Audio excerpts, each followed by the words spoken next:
All right, we're learning about Matos. This is Lakuti Sichos of the Lubavitcher Rebbe Melech HaMashiach, page 57, Chelik Daled.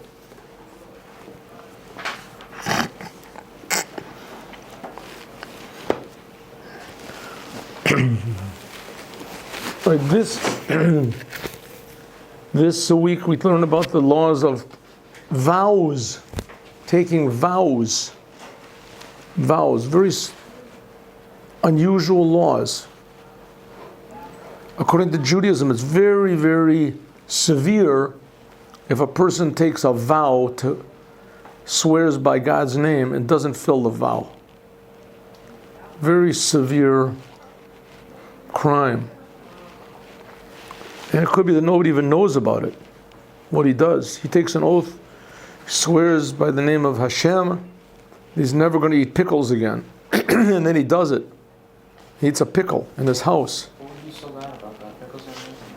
Why would you take a vow not to eat a pickle? Because he's out of control with pickles. It's a person that's out of control with pickles. He's gone to classes. He's taken the 12-step program, PA, Pickles Anonymous. And he just can't stop himself. And it's hurting his health. It's ruining his family. Right.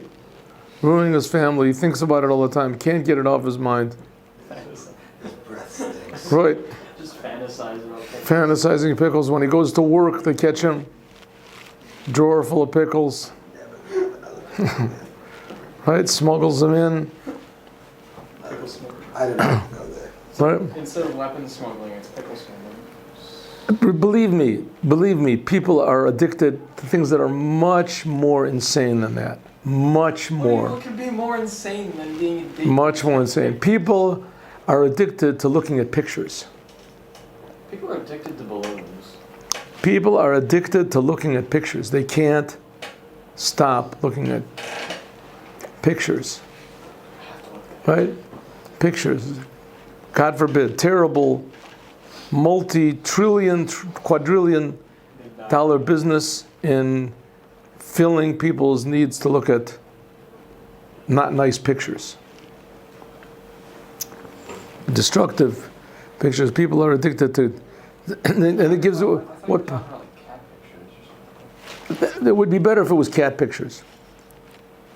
People are addicted to insane things. People that are addicted to anger, to the crazy things. So here we have, let's just take for a clean example, he's addicted to pickles. So he does everything he can. He doesn't know what to do.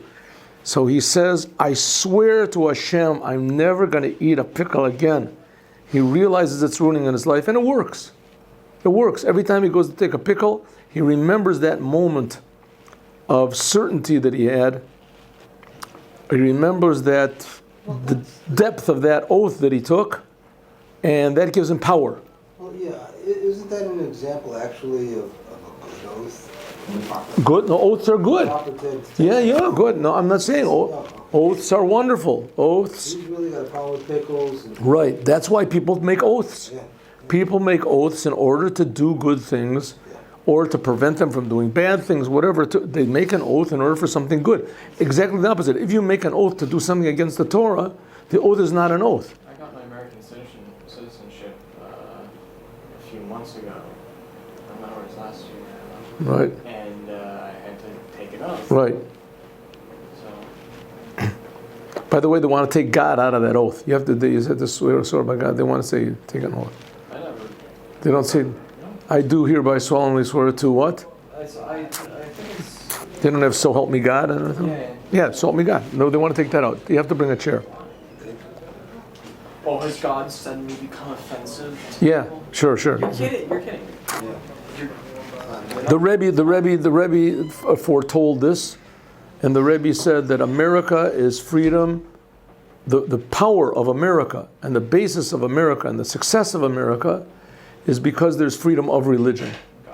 And he said freedom of religion and not freedom from religion. And now they're standing up in America, especially Jews. It's so stupid, it's actually laughable. It's not laughable at all. There's especially the Jews, and they're atheists, and they are very offended by limiting a person's free choice by making him But that's not, say that he... that's not even freedom of speech. That's not even freedom at that point. That's Well, just- listen, I don't know these what that is. these Democrats in America are very intelligent people.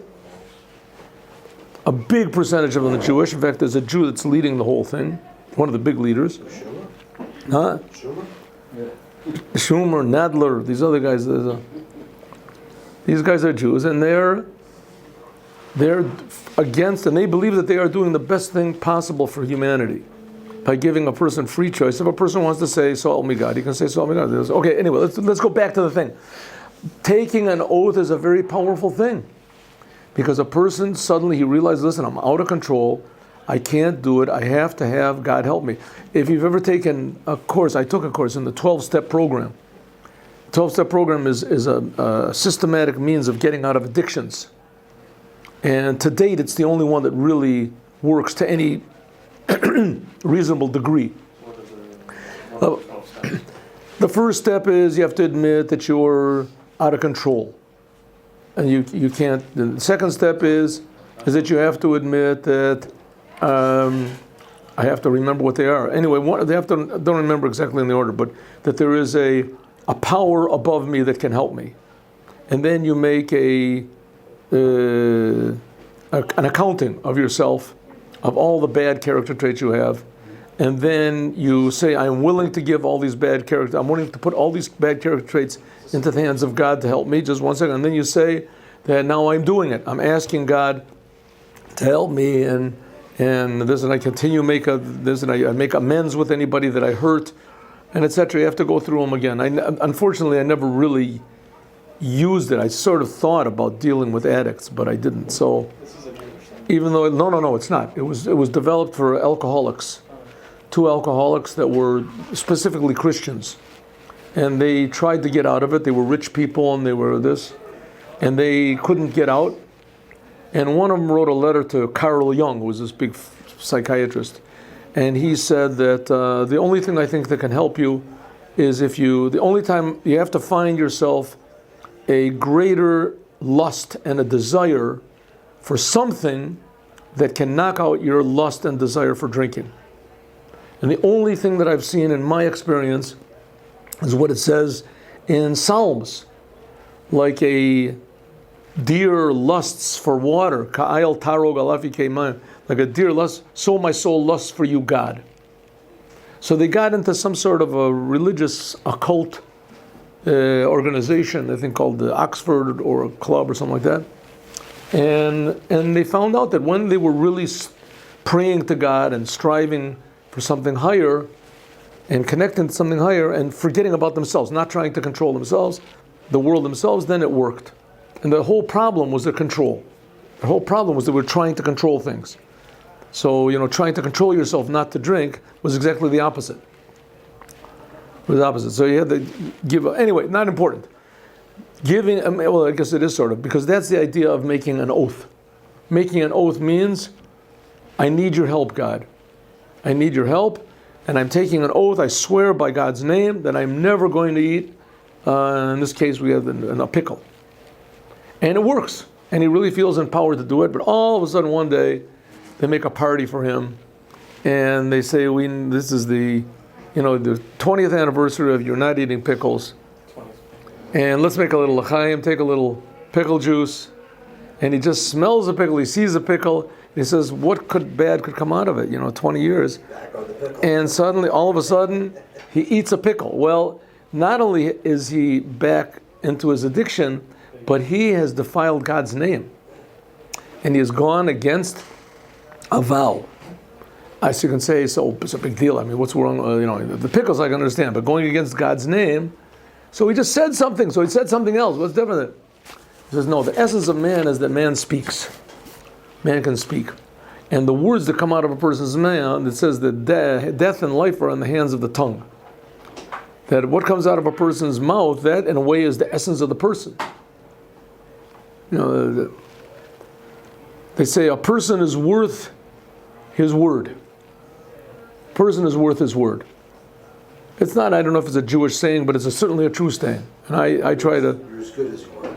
You're as good as your word, or a man. I heard a man is worth his word. Right?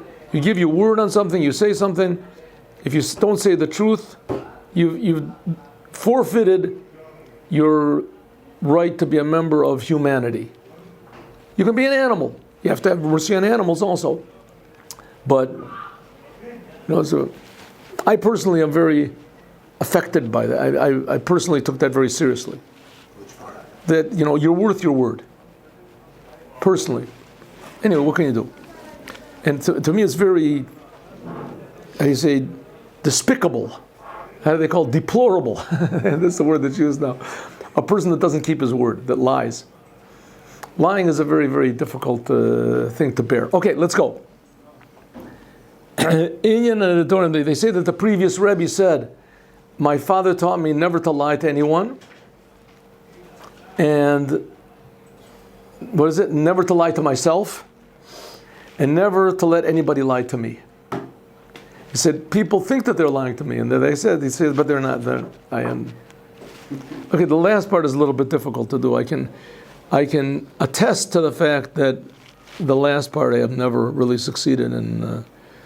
Okay, people lying to me. But I try not to lie to people and not to lie to myself. Not easy. I can tell anybody who wants to try to do it. It's not an easy thing to do. But, yeah, to keep your word. To keep your word. Okay, now especially if you're not supposed to, you can be the most honest person in the world, but you are not allowed nowadays to make an oath. You're not supposed to make an oath in the name of God. To tell you the truth, if they make you take a things, and they say, "So help me God," I don't know really if you're allowed to do it. I guess what do the people do in court when they swear on a Bible? What do they do? Many people will not take an oath, but they say, I affirm under the pains and penalties of perjury. Oh, yes. To tell the truth. Uh-huh. And they can say, so help me God afterwards. They can say so. Oh, good. Because religious Jews, are not allowed to make, nowadays, to make an oath. Because if you break it, it's so severe, and it's so easy to break. Because what is it afterwards? It's just after all, it's just a word. You're just talking. The election 2 years ago.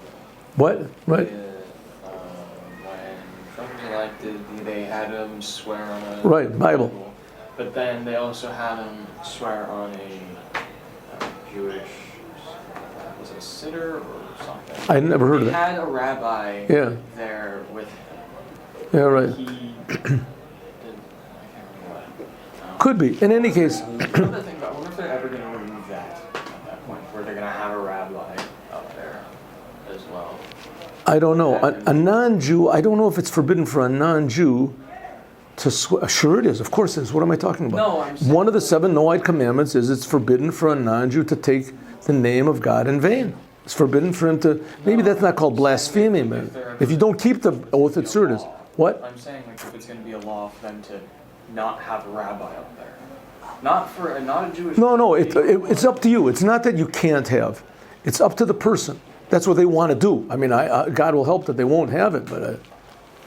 that's the whole basis of America. The whole basis of America is faith in God, faith in a higher power.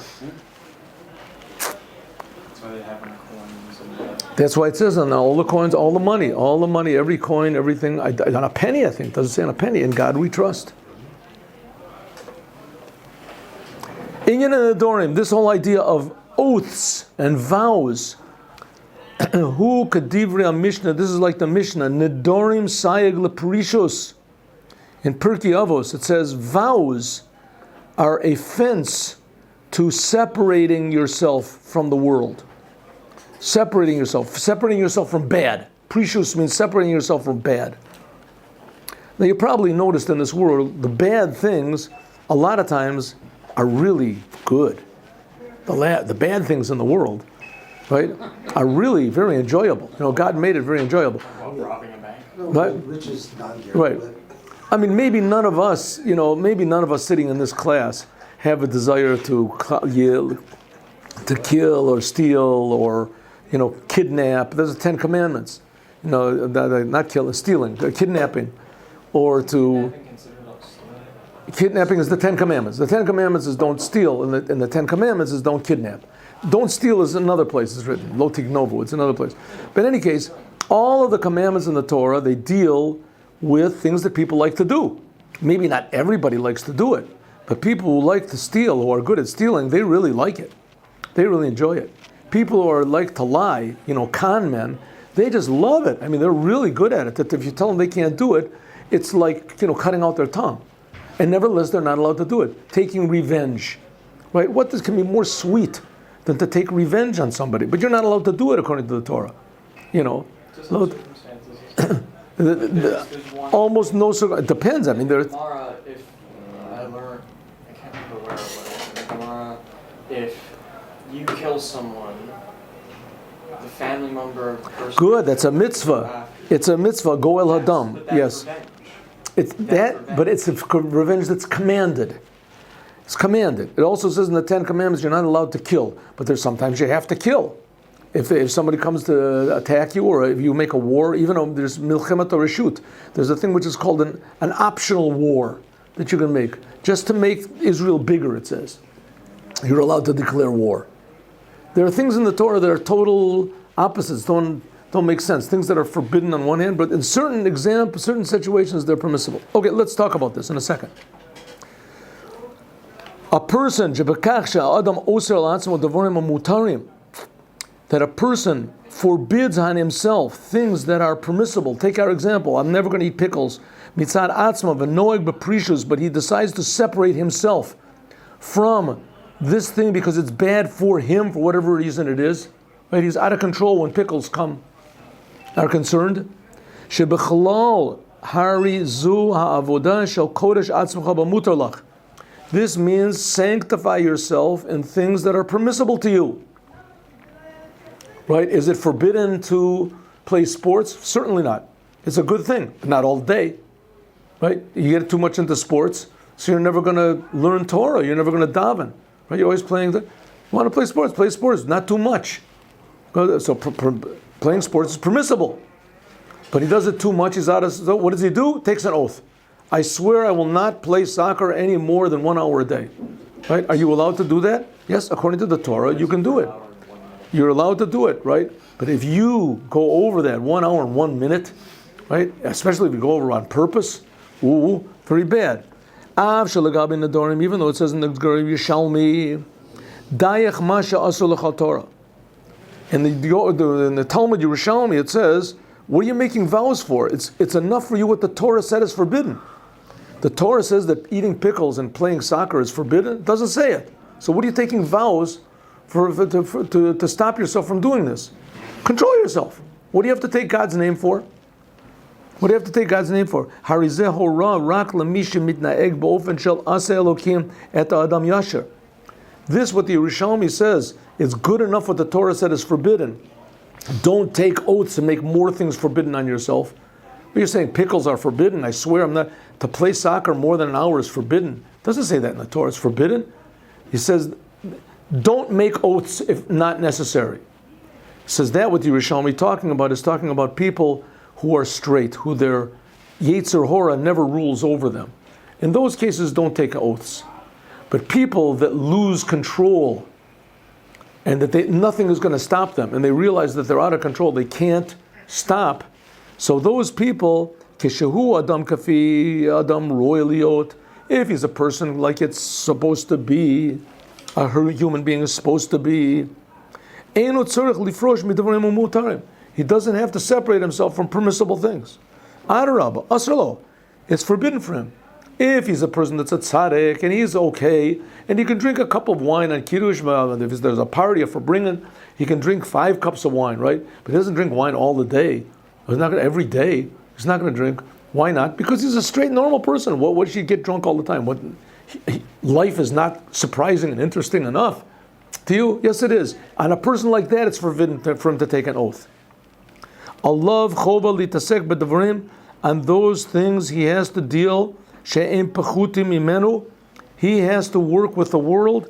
Domem tzameach chai, minerals, plants, animals, things that are below midaber, things that are below humans and even his human part, to elevate them. You have to elevate. You have to work on yourself. Don't make oaths. What are you wasting your energy? What are you wasting your mouth taking oaths for? Work. Do hard work. Elevate the world. Get into the world. Find a purpose. Find your mission in life. Do good things. But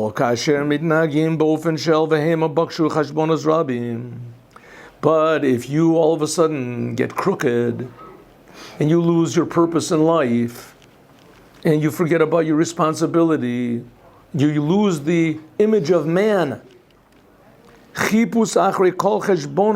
A person starts to look for all sorts of excuses, vitztakot, and all sorts of justifications.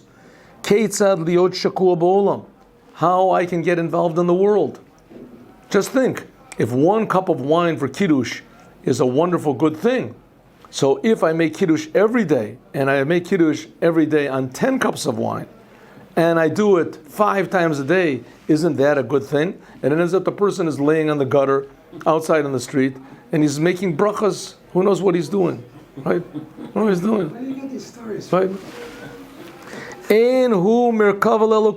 this person is not a chariot, he's not a vehicle for God. He made up his own way, he's made up his own policy. He made himself into God.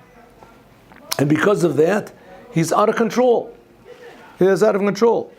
Yesh lo tainug b'devorim gashmi. He gets so much pleasure out of physical things. Hari az lo rak shelo yaleh davar gashmi. Not only does he not elevate or refine or put meaning into the physical world that he uses, ela adraba, but exactly the opposite. Hatayva v'tainug, the desires and the pleasures that he gets from the food, for instance, food in the world. In our case, let's take our pickles again, or kadoma. Torid oto, it brings him down. V'tifal gam yurida b'machal, and it also brings the pickles down. Pickles become cursed. You know what pickles did to Mr. Grois? You have any idea what he did? What are you driving me crazy? What's wrong with eating a pickle? Do you know Grois? I know him. He was a nice guy. Where did he move to somewhere? He didn't move anywhere. Look at him in the park. Go, I'll take you to the park. I'll show you over there. Right? Looking through the trash for empty pickle. Yeah, his head inside an empty pickle. Horidos of a tifol gam yerida b'meichel. Looking therefore chayevim liot, a person like that, his only way out is he has to make vows. Oh, so what do we see? That vows have this tremendous power that even the biggest rabbis don't have. He went and he spoke to rabbis and psychiatrists. His family is falling apart. Nothing has any effect on him. The only thing that has an effect on him is he said, I swear to God I will never eat another pickle. I'll never take another drink. So every time he wants to take this pickle, all of a sudden he remembers that moment of clarity that he had and that he was attached to God really, and he says, okay, I'm not going to do it. I realize that what I'm doing is wrong, and I'm realizing that God helped me. God will help me. I'm attached to God. I'm not alone. I'm not alone. God is with me. Oh, but the problem is, Bedom elazeh, for instance, Kam tam agadorim v'saigim shahashonim shetiknu chazal. Similar to this is also the laws that the rabbis made. Let's take a simple example of a really very, in Shabbos, the rabbis made this law called muktzah. What's muktzah mean? On Shabbos, the rabbis made up a law, you can't touch certain things. You can touch, really, on Shabbos, you can touch anything you want to, Shabbos, but you can't move things. You're not allowed to move anything. You shouldn't touch it because you're going to move it. Even in your house? Even in your house. You have money laying on the floor, you can't touch it with your hands. Okay, what about a couch? A chair? No, not everything is muktzah. Now you can't touch anything, right? You can shake hands with people, you can put on your hat in the morning, you go with it.